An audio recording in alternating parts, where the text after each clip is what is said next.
Hey, what's up, homies? Welcome back to another episode of Housekeeping, and today is going to be a pivot point. So I don't even know if this is one of those situations where it's, well, I have a story or anything else, but let's talk about the importance of sometimes you got to hit the brakes. So, middle of December, beginning to middle of December, I'm thinking about all the plans that I have for next year. Concepts. I had some sit downs I was going to do with some folks, food, topics that we were going to tackle, how important those topics were, high production things. And then I gave myself a moment to pause and think, hey, in order to do the stuff that you want to do, stuff that you're speaking on, you're going to have about 4 months of money saved up in order to execute the vision, the massive vision for this summertime drop that you want to do with some folks. That's going to mainly come out of your pocket. Is it really going to be worth it to save up money to do this thing that's important, and it brings the community in and it does give them a voice, but you'll go broke over the concept? You'll have a lot less money than you would need to take care of things. Because, at the end of the day, with all this work that I do, I got to pay attention to the market. I got to pay attention to who's hiring. I got to pay attention to how much money do I have coming in. And then I have to pay attention to what kind of pressure am I putting on myself as a creator when I come up with these larger concepts. And the reason it's ironic that I had this thought is this thought came to me as I was thinking about all the clothing concepts that I'm coming up with and the people that I'm bringing in to have their voices be a part of the platform and the messaging, and really important questions like, what is community to you? What does wellness mean? Why is wellness important? Why do we do the things that we do? And not just folks who are actually in the wellness community, people that are just an average everyday person that has a routine that I admire, and just hearing about that routine, not an interview, just their voice talking about things that I know about them, and that just be a part of the makeup of what we're trying to teach people in our community, or examples that we're trying to hand out to folks that are looking for a better way. And as I was coming up with this personalized, I guess rollout would be a good word for it, but I don't think that really encompasses the entire feeling that we're bringing together. I was like, hey man, you're going to have to pump the brakes on one thing in order for the other thing to happen. But as the other thing is happening and you're bringing it to life, I think you need to be okay with letting one thing go in order for the right thing to grow. And I think that's basically the title of today's sit down. When I first started Get Home Safe and a lot of the work that we did about, I think, 17 to 23 events, a couple events in Philly and DC originally. Then we had some events we were working on in New York. This was right before 2020 hit us. And I had a whole entire tour planned for the year of 2020. We were going to go out to Texas. We were going to do mental health pop-ups in LA. We had folks that we were planning on doing things with across the US. Stuff in Philly, of course. I wanted to do some stuff in Atlanta with some folks that I had out there. And it dawned on me before everything happened in March, hey man, if we do this tour, where are we going to get money to do the tour? How much is this going to cost with each individual that's going to be involved? Do they have the amount of money that's coming in and vacation time to be a part of all these mental health concepts that are in these communities? And what's the price that's going to be paid on the back end in terms of my team and the people that are around me in order for us to take care of what we need to take care of on the front end? And the reason this is important is when you dedicate yourself to a goal, when you dedicate yourself to accomplishing things that you think are either going to change the community or bring impact to the culture, whatever the culture might be or whatever you're into, it's very easy that you get so over obsessed with the finish line that you don't think about all the resources you're taking away from as you get there. And then after you accomplish this big, gigantic, grandiose idea, you sit down and you look at the room, and the room look back at you like, I don't know what to tell you, but bills are due. I don't know what to tell you, but that thing you thought you was going to be able to take care of in terms of the promises you made for your family, you're not going to be able to, because a lot of your resources went into a lot of stuff. I don't know what to tell you, but now that you've done the thing that was so important to you, as you were doing the thing or accomplishing all these things and you were driven in the right direction, everything, when you look at your team and the people that are involved, it looks a lot less fun for the room that's involved. And believe you and me, a lot of people get very quiet when it comes to a big idea and something being accomplished. And after that thing's accomplished, you could kind of feel the division in the room. You could kind of feel the weariness from all the things that were accomplished. You become more keen on, I wish someone would have spoken up and let me know, hey, we might be doing too much. Are there things that we can let go of, or things that we don't have to do to have more rest time, to create more energy to put into the stuff that we're creating and what we're trying to give birth to? Especially when we started in 2019, there was no real foundation for what mental health outreach looked like in the city of DC. There wasn't a lot of people who were just on the street level coming up with a concept of, we want you to, we bring the therapist to the function and you could come and shop for your therapist of color. And it wasn't meant for you to talk about whatever issues are going on with you or whatever problems you have going on. It was just the exposure of, hey, this is a black therapist and this is what a therapist of color looks like. Have you ever explored the option of, I would like a therapist? And having a full circle moment, it's funny to me how quickly I could laugh off this.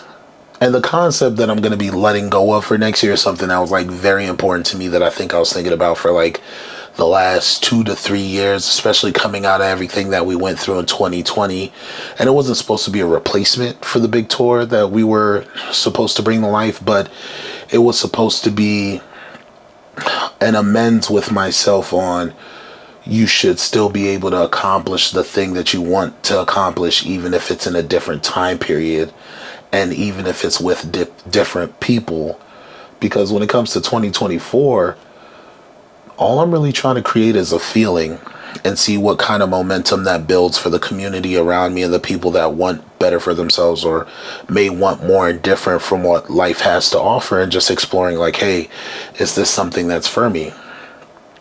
And there's something cool about that. So as I'm coming up with these shirt concepts and I'm coming up with the messaging and I'm coming up with the designs and I'm trying to figure out who are the right people for me to reach out to for us to create this from scratch, and what do I want to do message wise, I'm thinking of what rooms do these articles of clothing belong in, what people would showcase this right, that would bring the right kind of public attention for the ideal person that would be interested in that. Because like right now, especially when it comes to clothing, I'm not selling clothing this year. I'm putting it in the rooms where it's already appreciated, and if folks want it, that's cool. We have some of it in stock, and if they don't, that's cool. We have the events that we're putting together, so we're at least still serving the community. And when people want the things that we have available, it's not a sale pitch. It's not, hey man,